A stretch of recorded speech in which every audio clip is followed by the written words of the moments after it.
Salut à toi. Alors, on a déjà vu un prisme, le prisme droit, le vocabulaire. Donc, tout ça, ça doit être déjà bien rentré, bien assimilé. Si ce n'est pas le cas, je te propose d'aller voir la vidéo précédente sur le prisme droit pour être d'équerre au niveau du vocabulaire. Aujourd'hui, on va essayer de trouver comment on cherche, comment on trouve le volume d'un prisme. Et d'abord, il faut bien que tu comprennes qu'un prisme, les bases, elles sont très importantes. Donc, en fait, un prisme, c'est ni plus ni moins qu'une base, qu'on a étirée dans le sens de la hauteur. Donc, l'animation que je vais te proposer va bien te le faire comprendre. Alors, c'est pareil pour le pavé droit à base rectangulaire. J'étire aussi ici le volume pour avoir... Allez, on passe aux exemples pratiques. Alors, je te propose de calculer le volume de 3 prismes. Donc, un prisme à base triangulaire que tu vois là. Un prisme avec un polygone à 1, 2, 3, 4, 5 côtés. Et un parallélépipède rectangle. Alors, on l'appelle aussi pavé droit. Parallélépipède rectangle ou pavé droit. Donc, on va calculer le volume des 3. Et de toute façon, la formule pour les prismes...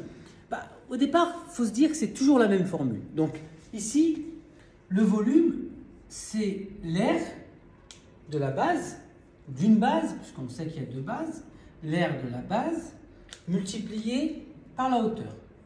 Là aussi, c'est l'aire de la base multiplié par la hauteur. Le volume, c'est l'aire de la base d'une base multipliée par la hauteur. Ici, la hauteur, je vais l'indiquer. Et on parle à l'épipède rectangle, c'est pareil. L'aire de la base, la formule, c'est la même. Franchement, elle est super simple à apprendre. Aire de la base multipliée par la hauteur. Maintenant, en fait, ce qui est intéressant, c'est de calculer à chaque fois l'aire de la base. Ici, on te donne l'aire de la base. C'est une forme un peu particulière, hein, c'est assez compliqué à calculer. Là, c'est un triangle. Donc, il faut se rappeler quoi? Il faut se rappeler que pour calculer l'aire de la base, qui c'est un triangle, la formule, elle est assez simple.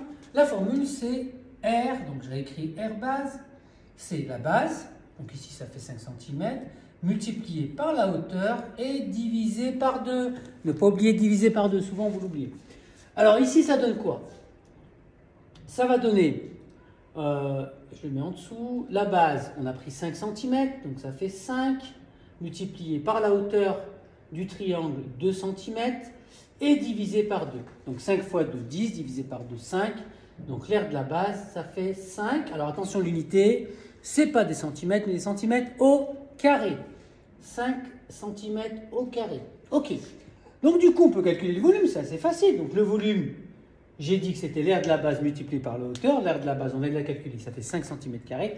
La hauteur, ça fait 10, 5 fois 10, 50. Donc ici, le volume, c'est 50 cm. Alors attention, centimètres au cube. C'est un 3 là qu'on met là et qui flotte. Donc voilà, on vient de calculer le volume du premier prisme. Ensuite, on va calculer le deuxième. Alors le deuxième, comme je te l'ai dit, c'est une surface un peu particulière. Donc là, l'énoncé te donne déjà la surface ou l'aire de cette base-là. Donc on peut directement calculer le volume dans ce cas-là.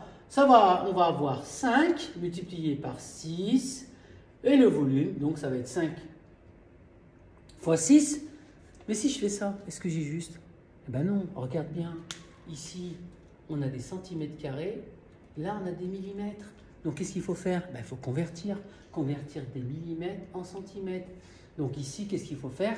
6 mm, c'est 0,5 6 mm, c'est 0,6 cm. Donc là, ce n'est pas 6 qu'on doit mettre, mais 0,6 cm. Donc 5 fois 6, ça fait 30. Je déplace la virgule d'un rang. Donc la réponse, 3 quoi? 3 cm au cube.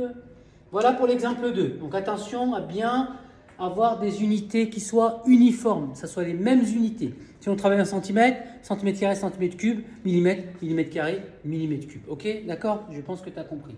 Le dernier cas de figure qui est là. Donc ici, on a un parallélépipède rectangle. Alors là, c'est ultra simple. Ici, on va multiplier toutes les longueurs. On multiplie les longueurs et là, on fait attention. On a des centimètres ici, des centimètres là. Par contre, ici, on a des mètres. Donc si on a des mètres, je propose qu'on mette tout en centimètres. Donc ici, 2 mètres, ça fait 200 centimètres. Hop, hop, centimètres. Donc là, on a des centimètres partout. On va pouvoir multiplier l'ensemble des données. Donc le volume, c'est 4 fois 2 fois 200. Donc ici, 4 fois 2, 8. 8 fois 2, 16. Donc 16 avec les 2 zéros. Donc le volume, ça sera 1600 cm3. Et voilà, on a trouvé le volume de ces 3 prismes droits. Et c'est facile. Alors mets en commentaire si tu veux des cours particuliers, sur un domaine particulier, sur un chapitre du programme, que ce soit 6e, 5e, 4e, 3e.